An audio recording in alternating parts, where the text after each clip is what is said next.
Hey everybody, what's going on? This is Jermaine from Real Deal Money Talks, the series where we educate you on your finances and help at the same time break generational financial curses in your family and in your community. I'm your host, Jermaine Cologne. Um, just glad to be back with you guys again. Glad that the first part of this series was such a big hit. I wanted to take a special shout out and moment to really say thank you to everyone that hit me up on Facebook, Instagram, has shared this, has liked this, has subscribed.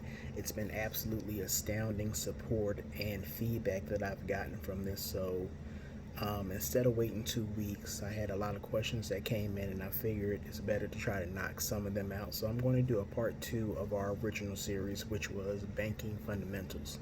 So we're going to do a part two today and go over a couple of things. So today we're going to talk about banks versus credit unions. What's the real difference? Is there one better than the other? We'll talk about that. We're also going to talk about the difference between a checking account and a savings account. Now, I know a lot of you that maybe know about this are probably saying we don't need to talk about that, but there actually are a lot of people, old, young, and everything in between, that really don't understand the difference, and that's why they can't use the account to their benefit. So I'm going to show you what the differences are, and hopefully that will help you with the accounts that you currently have or that you may be planning to open up. We're also going to talk about why you want to be wary and you really want to protect yourself when it comes to cross sell, whether that's a bank, a credit union, or online.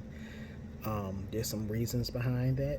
So I definitely want you guys to be aware of why, when you go in to just get something that's non-sales related, get a statement, get something notarized, anything like that, the bank is trying to shove a product down your throat.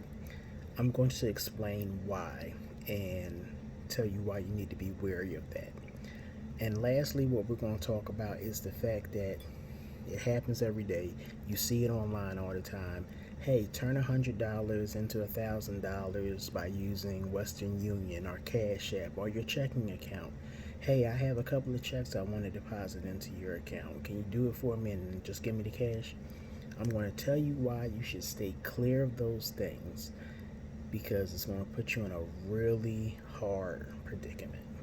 So let's get started. All right, so let's talk about banks versus credit unions. This is a topic that I get quite often. This is a topic that even when I'm in the physical branches, people will say, well, why should I open an account at this particular bank versus that bank, or this particular credit union versus this credit union? Here's why. When you're dealing with a bank is a for-profit industry. There's no real feedback from you as a customer, as a potential customer.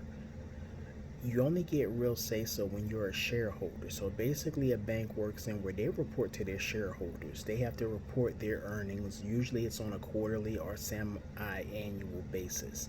So you may see, I've worked for a bank where we did it semi-annually, and the manager of the bank had to come in and report on their particular branch's growth and development. When it's a larger organization, it's probably usually like a senior VP. It's usually higher ups that we like to say in the banking industry, the ivory tower, that are talking to the stakeholders about this. The reason why the bank gears everything they do towards a stakeholder is that's where they get their investments from. That's where they get a lot of money to do the things they do. So the more stakeholders they have, the more money they bring in, the more profitable the bank is. So this is why with Wells Fargo a couple of years ago, you saw that big debacle where everybody was opening up crazy accounts. You were getting a lot of fraud accounts. People were opening up all types of investment stuff, credit cards. The reason why that was is they wanted everything to look really good on paper for the stakeholders to say, hey, we've jumped from having maybe $100 million in deposits to $100 billion in deposits. Because when stakeholders see that, they say, hey, I can trust you and I can trust investing in you, so I'm going to give you more of my money. It's a sad cycle, but that's just how it works, unfortunately. But with a credit union, however, with most credit unions, they have a structure where you actually have a lot of input. You're actually, in some credit unions, part owner. Now, some use a bank kind of structure, some use a more of what I'm talking about now, which is the customer is our stakeholder and we're going to answer to them. So, a great local example to that in the Philadelphia area would be Franklin Mint Federal Credit Union. So, I personally really like the organization Franklin Mint because they do a lot for their shareholders, for the customer. They listen actively to those customers. Let's say you have a branch that you go to for Franklin Mint and you don't like the fact it closes when it closes, or you think they need extended hours on a weekend. Well, when you start submitting those things into the corporate office, they'll begin to look at how they can develop a new plan to bring that branch into longer hours so it can accommodate you. Because, again, if the stakeholder is happy, the more money you're going to put into that business, the more money you're going to put into that credit union. And their hope is to get your whole portfolio of what you have, whether that's investments, auto loans, home loans, accounts, everything they want under that umbrella. So that's the difference between a bank and a credit union. A bank is a for-profit business. A credit union is for profit, but the customer is part of the shareholders of that company. Now, another thing that separates them, a bank works under FDIC, which is a federal program. It was enacted during the Great Depression. Basically, everything went bad during that time, and people didn't get their money. They lost everything that they had. So, this is a way to protect the customer and protect the bank. So if something, God forbid, ever happens, we're in this pandemic right now, it could be a possibility something like that happens, you would be protected. You would get your money back. So the bank is covered by that, but the credit union is covered by, I believe it's the NCUA, the National Credit Union Association, which is a similar version of FDIC that just protects credit unions only. They don't protect banks. They don't protect community banks, the smaller banks you might see like Bryn Mawr Trust, things like that. It's only exclusive to those individuals that are credit unions. So that's really the big difference between the two. On paper, a lot of people will ask me, hey, which one is better for me? I can't answer that for you. The reason why is because you really need to be confident in your finances and be able to say which one is better for yourself. So if you know you need a great checking account with no monthly fees, you actually have to go through and with a fine-tooth comb through what's out there in the marketplace and discover which one is right for you. Sometimes it may take opening an account at the wrong institution, getting a couple of fees you didn't know about, and moving the account. Me personally, if I was to give this advice to my mom, my sister, my brother, I would definitely say go with a credit union because you will get dividends back. Dividends are basically when you invest money, if the investment's going good, you'll get some money back off of it. Now, I'm not going to say you're going to be able to go out and buy a Bugatti, but you will get a couple of cents. You'll get some investment back on your money. So it's a great thing to see, and it's a great thing to be a part of. So if you can, I would say go to a credit union. But if you're someone that travels a lot, you need access to your money pretty easily, you need a lot of brick and mortar locations to go to, then you might want to look at a bank, and you might want to look at a national bank, something like a PNC or a Bank of America, Chase, Wells Fargo. Honestly, I wouldn't advise you to go to Wells Fargo, but hey, if you want to go, feel free. Okay, it's really solely up to you. So going into that, what's the difference between a checking account and a savings account? Well, I get this question a lot, especially in the bank. Let's start actually with the savings account. So the savings account's name is what the product is. It is a savings account. You're literally supposed to take the money that you don't want to walk around with, that you're not going to try to access frequently, money that you really are saving for a rainy day, for maybe an emergency, a large purchase, for your kids, for a college fund, anything like that, you want to have that money into a savings account. Now, savings accounts usually get an interest rate on them. You get some type of dividend from that. Here's the problem. Depending on where you have that account, where you have that savings account, that dividend could be a penny per $100. It could be 5 cents per $100. Honestly, right now, interest rates are not the best. They haven't been really good since about 2008 is when we really saw in the industry interest rates really drop below where at one point you could go out and get a savings account that had like a 1.75 interest rate. You're lucky now if you even get 1%. Most of the time you have to go to an online bank, which eliminates the ability for you to go into a location. So that's something you want to keep in mind. If you're worried about getting a higher interest rate, you're probably going to have to go with something that's not going to have the same convenience as a brick and mortar location. They typically will have a lower interest rate. Let's go into the checking account. The checking account are, like we say in the bank, and you may see this, as it will say DDA account next to your account. DDA account stands for direct deposit account. The reason a checking account is titled that is because they expect that account to be where you do your transactions from. Plain and simple. Your bills should be paid out of there. Your gas purchases, your groceries, they expect you to use that account to do that because it is a transactional account. Now, with a checking account, usually they don't offer a interest rate, unless you have a substantial amount of money in the account. Usually it has to be over $2,500 at all time, and that's most banks. It could be higher, it could be lower if it's a credit union. So keep that in mind if you want a checking account with interest. To he who much is given, much is required. So with that, you have the ability to write checks. You can physically write a check. You can also do electronic checks. You can call a company over the phone and say, hey, I don't have physical checks, but here's my checking account number, here's my routing number. I like to do my bill payment via that channel. You're able to do that with a checking account. And obviously a checking account comes with a debit card. A debit card basically takes the money out your account. You can do debit, which is it just comes through with the PIN number, or you can do credit, where it works as a credit card. Now, do I think you need both?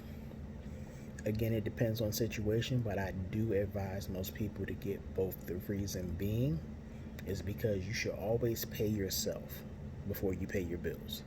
That money should not be intermingled with your checking account money. You should put that into a savings account, keep it at a low balance, build it up over time. Most banks will allow you, if you do like an automatic transfer or you keep a certain amount, there's no fee on the account. And yes, you need a checking account. I'm sorry, we're just in the day and age. I know a lot of people have the prepaid cards, they have Cash App, Venmo, all these other great services that they can use. A checking account is going to give you some security where you can physically call somebody, you can physically go into a location if there's an issue with your account, if there's a question, you can get to somebody if you need to. And I definitely think that's important in this day and age because people are so fraud happy today that the likelihood of something happening is more so greater than it is that something won't happen. So it's just another way. I always talk about protecting yourself. I think this is a great way to protect yourself is by having a checking account and being able to go in and talk to somebody. You can transfer money between the two accounts. With a savings account, you can only transfer 6 times electronically. So basically what that means, at the ATM, online banking, over the phone, anything that is not a physical in-person presence, they will allow you 6 times per 30-day period. If you exceed that, what will happen is the first time you'll get a nice letter from the bank saying, hey, there's a federal regulation saying you can't take out more than 6 transactions electronically. try not to do it again. If it happens again, it'll be a little more stern worded letter basically saying and reminding you, hey, we sent you a first letter saying don't do this. You did it again. Next time we're going to take all the interest from your account and make it, just a vehicle for you to save and you won't get any interest. They might convert the account to a checking account. If you do it the third time, they definitely will take your interest away. They definitely might close that account and make it a checking account. You may get charged a fee. It depends on the institution, it depends on the bank. And I know that's crazy to say, but that's unfortunately the nature of banks and credit unions. They're fee-based, institutions. They have to make that money, and the fees are how they make their money, so they're going to look for ways to tax you. So you have to be careful, you have to be proactive, you have to make sure that you aren't giving them ammunition to shoot at you. So try to make sure if you have to make a lot of transfers, if it's tax season, you're going to be ping-ponging money back and forth between the checking and savings, go into the branch. Go into the branch and transfer it. The convenience of online banking is great, but I don't suggest it for doing your transfers. Absolutely not from the savings account. You can transfer unlimited from the actual checking account. You can do it as many times as you want. But that savings account, again, can only get 6 per 30-day period. So if you need to time it out, time it out. If you need to have a calendar on your phone to say, all right, I got a couple more days to wait, please do that. Please do that. I can't stress that enough. So let's go on to the next point. Weary of the cross sell. Why should I be weary of a cross sell? Well, here's why. Banks make their money off of hoping you won't move your account. Their hope is that you are going to grow your business, you're going to grow your book of business with the bank or the credit union. So if you start as a one product customer, typically that's if you have a credit card, you have a savings account, you have a checking account, but nothing else. You just have one of those products. The bank is going to hit you up the hardest. You're going to get telemarketing calls, you're going to get bombarded when you go into a physical location that you need to open up something else. You can explain your situation, explain maybe you don't need an account. That's not going to matter to them. They're going to try to push you. Now, I want you to know, I really want you to understand that you doing that is a choice. It is a privilege for that bank to have your business. A lot of times we get that confused. Now, I want to say that again to everybody. It is a privilege for the bank to have your business, not the other way around. A lot of times a bank will reverse that on you and say it's a privilege for you to do business with us. Absolutely not. Because let's think about it. For those of you that like to shop higher end, if you go to Nordstrom's, if you go to Neiman Marcus, if they came to you and said, hey, it's a privilege for you to come in here, you wouldn't do business with them. You would take your dollars somewhere else and spend them somewhere else because they're green, they're legitimate, they spend anywhere. My debit card swipes anywhere. I don't have to spend it here.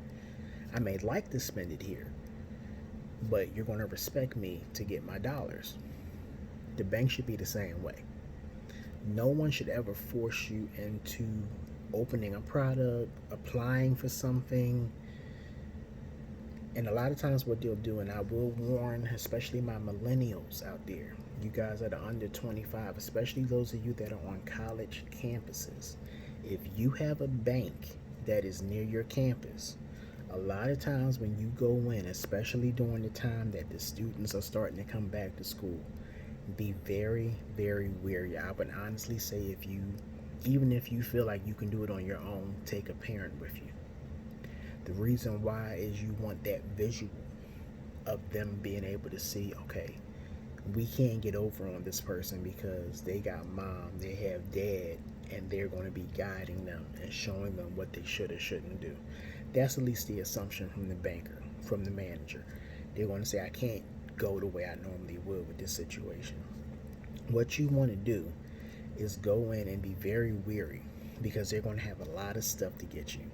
They're going to say, oh, we have water bottles. We got a water bottle if you apply for a credit card. And in your mind, you may think that's not a bad idea. You know, I need a water bottle. I just got to school. It's a school branded water bottle. You don't want to do that. You don't want to have unnecessary, unneeded, unwarranted pulls against your credit, because every time you open an account, the bank pulls your credit. Didn't know that, huh? Yeah. That's when they say, do we have your permission to run you through check systems? Check systems is a nice corporate way of saying, we're going to check your credit through check systems. Do I have your permission? That's technically what should be said. It's never said. They shorten it. Hey, can I run you through check systems? They make it seem like, oh, we're just verifying your address, making sure everything's good. The number one reason you're run through check system is to check your credit and make sure that you don't owe any other bank or that bank you're currently sitting at. Because if you do, you can't open an account. You can't do business until that previous account is settled and cleared up. And then even then, some banks won't do business with you at all if you've ever had anything on check systems. So think about this. You're a 20, 21-year-old college student, 20, 21-year-old, working on your own. You need a checking account to do your business. You might make one mistake. You might think, oh, I got it. We talked about it in the first series, checking your statements. Most millennials don't. They check online banking and say, I'm good, I don't have to check it. And that original fee that they got on the end of their statement goes to another fee, goes to another fee. Now you're in collections. Now you're on check systems. They close your account. Your direct deposit you were supposed to get is going to an account that's closed. You gotta wait a week and a half to get your money now. You try to reopen the account and they'll entertain you and they'll say, oh yeah, just don't worry about it. You can reopen it. Yeah, that's fine. You got a 30-day window. You don't. It depends on the situation. If the error is something on the bank's fault where we closed your account by mistake, we might reopen it. We might be generous. If you did it,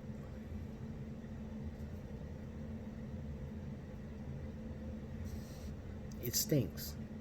And I've seen it every day that I've worked. I've seen somebody that's older that maybe didn't understand. I've seen somebody that's younger that maybe didn't understand. I've seen somebody middle-aged that maybe didn't understand. And there was no sympathy. There was no one-time grace period. You got to go somewhere else and bank.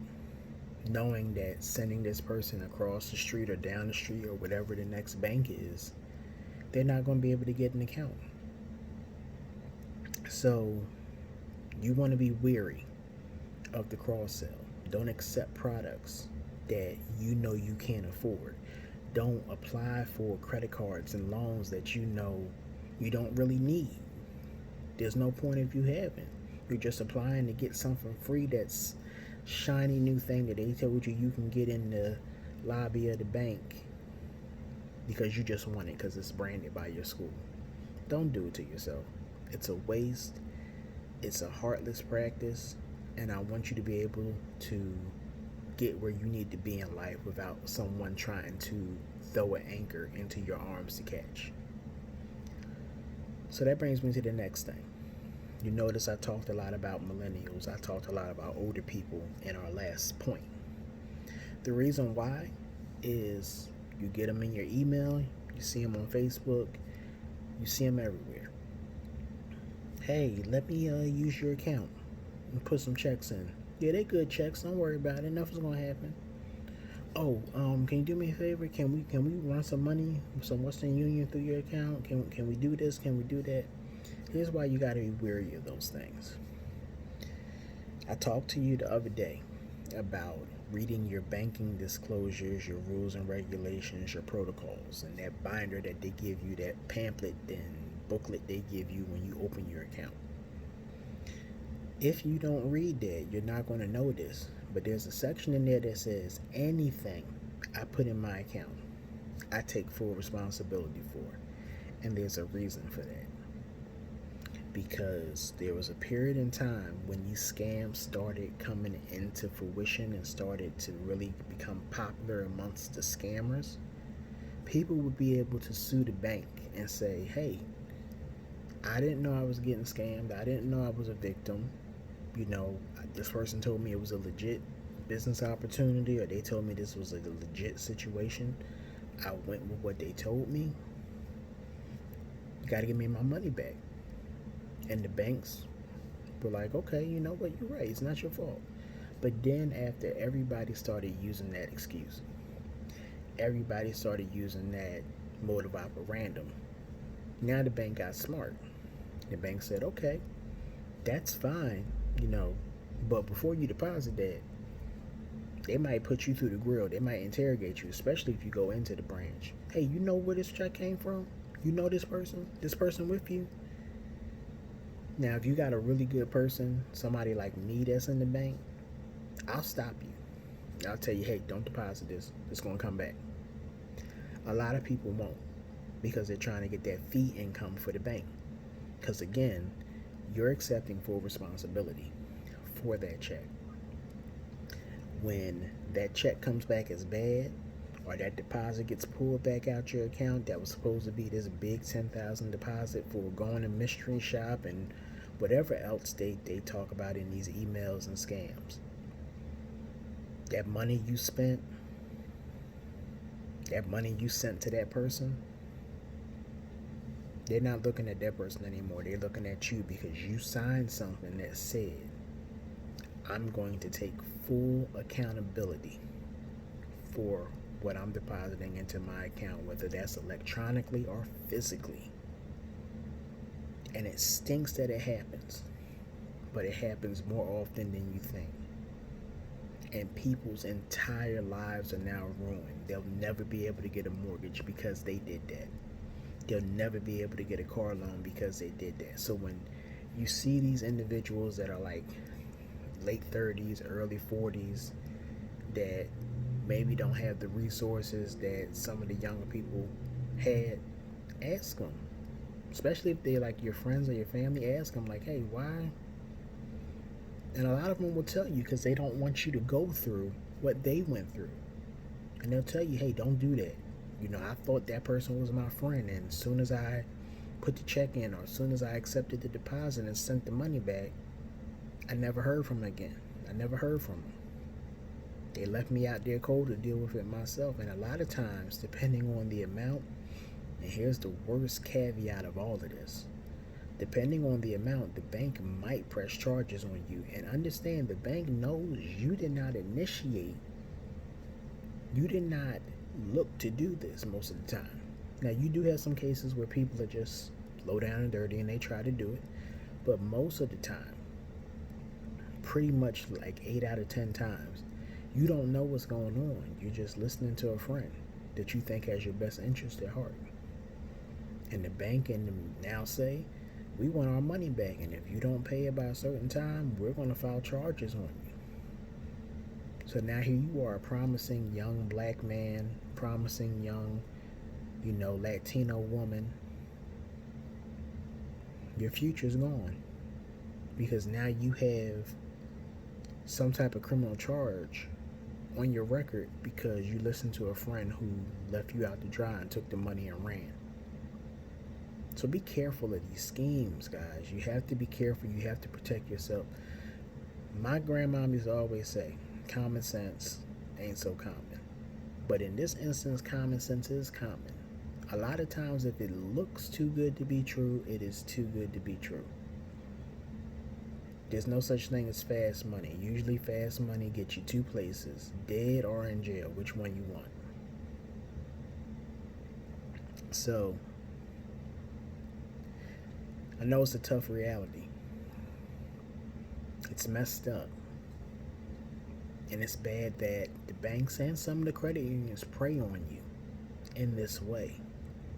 But again, I'm here to educate you. I'm here to be the voice of the voiceless, let's say. And, take what I'm saying, listen to it, and try your hardest to follow it, because you don't want to end up in these positions. You don't want to end up in these positions because it's extremely hard to get out of them. Extremely hard.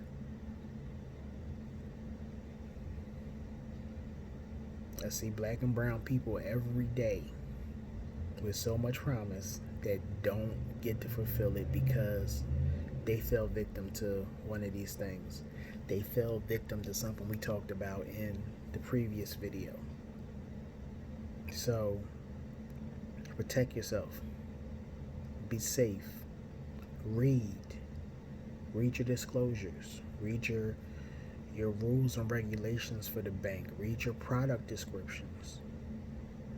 If something doesn't sound right, then it's probably not right. You know, just protect yourself, guys. Be safe, and I want to thank you for joining me here today. I want to thank you for joining me on part 2 of our banking fundamentals. I know this one was a little more serious. This one was something we really needed to go into, but you know, I'm glad you stuck with me. For those of you that did, do me a favor if you can, like, subscribe, leave a message, leave a comment. You know, I'll reply to the messages, I'll reply to the comments as they come in. And if it's something you want me to talk about, you know, definitely let me know. The plan is still the same. We're still going to talk about budgeting and saving in our next video, because that's something that, again, our black and brown communities have a really hard time with, and we're not taught the importance of saving, of budgeting, and we're not taught about all the different ways you can save and the different ways you can really grow that money, because there are a lot of products out here besides the savings account that you can use. There are a lot of things you can do besides the typical CD account or money market that you know are going to really protect your money and get you some great interest back on them. So with that being said, we're going into the 30-minute mark, and like I said, I really don't want these to be any longer than, you know, 20-30 minutes. So with that, I bid you all adieu. God bless you, and I will see you in a couple of weeks. Amen.